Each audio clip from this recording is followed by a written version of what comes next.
Hello students. So last video में pH of salt solution complete करने के बाद अब हम बात करते हैं प्रिपरेशन ऑफ सॉल्ट्स और उनके यूजेस के बारे में। तो यहाँ पर जो हमें पहला सॉल्ट डिस्कस करना है वो है कॉमन सॉल्ट, या जिसे हम सोडियम क्लोराइड भी बोलते हैं। ठीक है, तो केमिकल फॉर्मूला आप सबको पता है NaCl, और जिसका केमिकल नेम क्या है, सोडियम क्लोराइड। ये इसका जनरल नेम है। ओके, तो अगर हमें इसे लैब में बनाना हो तो बहुत सिंपल रिएक्शन है। ये रिएक्शन आपने हो सकता है लैब में की भी हो, या आप नहीं किए तो आगे जाके करेंगे। आपके पास NaOH होगा, ठीक है, और HCl होगा। आप टेस्ट ट्यूब में लोगे और उनको डिसॉल्व कर दोगे, दोनों को मिक्स कर दोगे, तो जो सॉल्यूशन होगा वो थोड़ा हीट हो जाएगा। ये एक्सोथर्मिक रिएक्शन होती है। ये कैसी होती है? एक्सोथर्मिक रिएक्शन होगी। तो जो भी आपका टेस्ट ट्यूब होगा उसमें वो हीट हो जाएगा, और यहाँ पर जो NaCl होगा वो एक्वस फॉर्म में बन जाएगा। ठीक है, आपको दिखाई नहीं पड़ेगा बट एक्वस फॉर्म में होगा। अगर आप वाटर को इवेपोरेट कर दो तो आपको मिल जाएगा।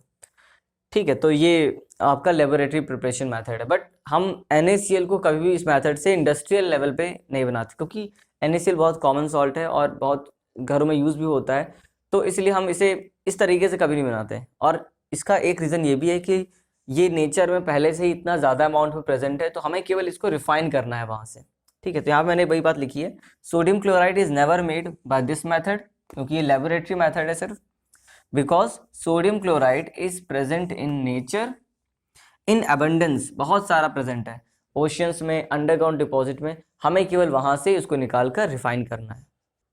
तो अब हम समझते हैं how the common salt is obtained. तो उस मेथड से तो नहीं बनाते जिस मेथड से हम लैब में बनाते हैं। तो कैसे ये आता है, कहाँ से हमारे पास? इसे हम बनाते नहीं है, इसे हम केवल प्योरीफाई करते हैं। नेचर में ऑलरेडी बहुत सारा प्रेजेंट है।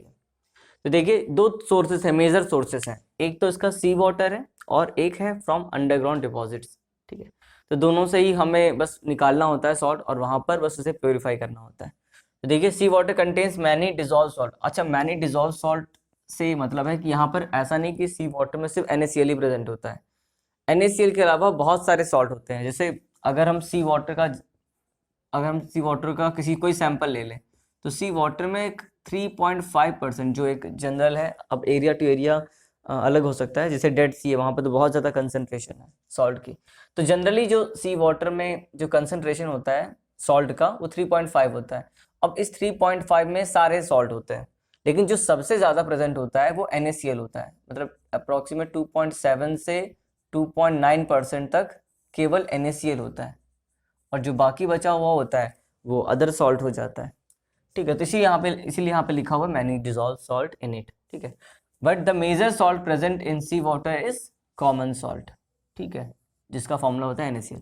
सो common salt is obtain from sea water by the process of evaporation.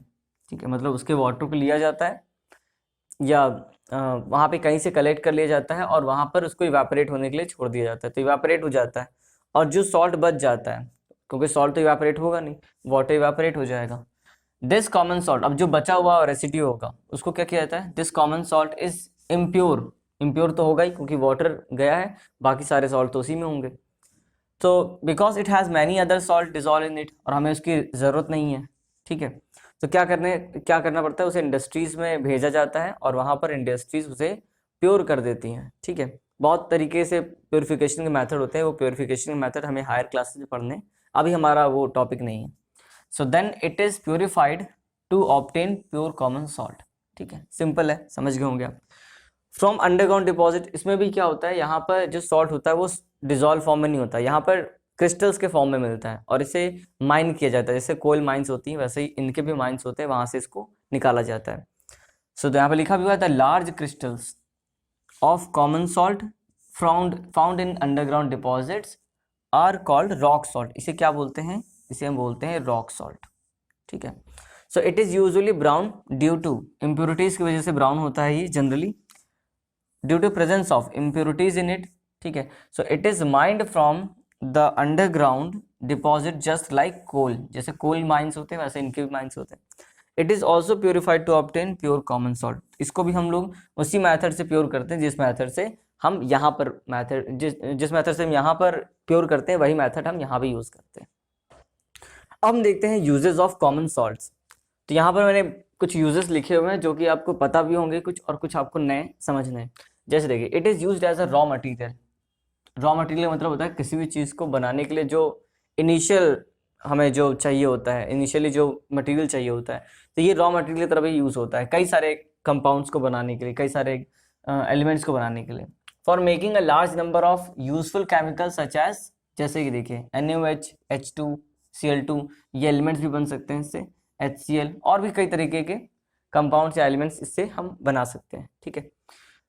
It is used in cooking food also required by our body for the working of nervous system. तो cooking food में तो आपको पता ही है, और हमारी body को के लिए कहाँ रिक्वायर्ड है ये, for the working of nervous system and production of HCl, क्योंकि हमें HCl की रिक्वायरमेंट होती है स्टमक में। तो HCl कहाँ से आता है, इसी के NaCl से ही आता है इन आवर स्टमक, ठीक है। तो यहाँ पे जो एलिमेंट रिक्वायर्ड है HCl प्रोडक्शन के लिए वो हमें NaCl से ही मिलते हैं, ठीक है।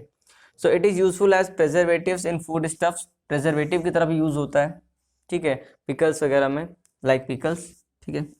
So it is used in manufacture of soap, soap के मैन्युफैक्चरिंग में भी यूज़ किया जाता है, ठीक है। ये जब सोप का मैन्युफैक्चरिंग हम क्लास 10th में पढ़ेंगे तो यहाँ पर हम समझेंगे। Next, it is used to melt ice which collects on the road during the winter in cold countries. Cold countries में विंटर के टाइम पर क्या होता है, वहाँ पर जो रोड होती है वहाँ पर आइस कलेक्ट हो जाती है, तो उन्हें मेल्ट करने के लिए वहाँ पर हम सॉल्ट को स्प्रिंकल कर देते हैं, तो वहाँ पर उनका जो सॉल्ट होती है वो मेल्ट हो जाती है वहाँ पर, क्योंकि उनका जो फ्रीजिंग पॉइंट होता है वो बिलो हो जाता है, डिक्रीज हो जाता है, ठीक है, इसकी वजह से। और 6 पॉइंट क्या है, it is used in freezing mixtures. Freezing mixtures मतलब जैसे जो कुल्फी सैलड्स होते हैं, तो जिसमें भी वो उसको फ्रीज करते हैं, तो वहाँ पर जो आइस होती है वो नॉर्मल आइस नहीं होती है, उसमें सॉल्ट मिक्स होता है। सॉल्ट मिक्स होने का रीज़न ये है कि उसका जो फ्रीजिंग पॉइंट होता है वो और बिलो हो जाता है। जैसे मान लीजिए अगर किसी का फ्रीजिंग पॉइंट 0 होगा, तो अगर हम उसमें सॉल्ट मिला देंगे तो उसका फ्रीजिंग पॉइंट और कम हो जाएगा, जैसे -110, -120 ऐसे। तो हमें तो ज़्यादा ही कोल्ड चाहिए, इस वजह से वहाँ पर हम इसे सॉल्ट को मिक्स कर देते हैं, जिससे इसका जो फ्रीजिंग पॉइंट होता है वो और बिलो हो जाता है, जिससे हमारा जो पर्पज़ है वो और अच्छे से सॉल्व हो पाता है। So it was all about the uses of common salt.